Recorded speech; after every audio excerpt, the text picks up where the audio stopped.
వాస్తు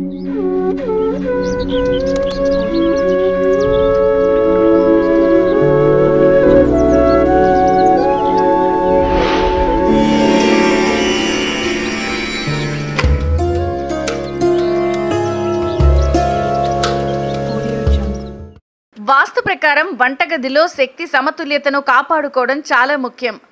వంటగది ఆహారాన్ని వండడానికి మాత్రమే కాదు, ఇంటి ఆనందం, శ్రేయస్సు, ఆరోగ్యానికి కూడా చిహ్నంగా వంటగది పరిగణిస్తారు. ఇంట్లో వంటగదిలో కొన్ని జాగ్రత్తలు తీసుకోకపోతే అవి దోషాలను కలిగిస్తాయి. తర్వాత ఇంట్లో నివసించే సభ్యులపై ప్రభావం పడుతుంది. వంటగదికి సంబంధించి 3 విషయాలున్నాయి. కొన్ని రకాల వస్తువులు తరచుగా పడిపోవడం చాలా అశుభకరం. ఇంట్లో సానుకూల శక్తి కొనసాగించడానికి 3 వస్తువులు చాలా ముఖ్యం. చాలాసార్లు పాలను మరిగిస్తున్న సమయంలో అవి గిన్నెల నుంచి పొంగి పొర్లిపోతూ ఉంటాయి. పదే పదే జరగడం అశుభకరం. ఏదో 1-2 సార్లు జరిగితే పర్వాలేదు. పాలు చంద్రగ్రహానికి సంబంధించినవి. వంటగదిలో పదే పదే పాలు కింద పడితే జాతక చక్రంలో చంద్రగ్రహానికి సంబంధించిన బలహీనతను సూచిస్తుంది. పాలు తరచుగా పడిపోవడం, పొంగిపోవడం వల్ల ఆర్థిక సమస్యలు, కుటుంబ సభ్యుల సమస్యలకు సంకేతం.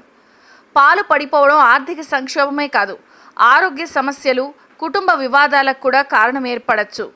పాలు పదే పదే కింద పడిపోతూ ఉంటే ఆరోగ్యంపై కూడా శ్రద్ధ పెట్టాలి. ఉప్పు కూడా కింద పడిపోవడం ప్రతికూల ప్రభావాన్ని వంటగదిలో చూపిస్తుంది. ఉప్పు చంద్రుడు, శుక్రగ్రహానికి ప్రతీక. ఉప్పు పడిపోవడం ఆర్థిక సంక్షోభం, కుటుంబ ఉద్రిక్తత, మానసిక అశాంతికి సంకేతం.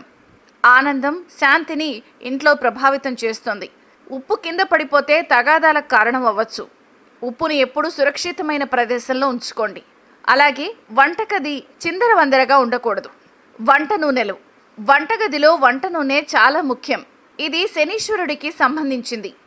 వంట నూనెను పదే పదే కిందకు చిందరించినా, పడేసినా శనిగ్రహానికి సంబంధించిన సమస్యలు వస్తాయి. నూనె చిందించడం వల్ల కుటుంబ సమస్యలు, ఆరోగ్య సమస్యలు తలెత్తుతాయి. జాగ్రత్తగా వాడుకోవాలి. చిందకుండా ఉంచుకోండి. ఇంట్లో సానుకూల శక్తి, శ్రేయస్సు పెరుగుతాయి.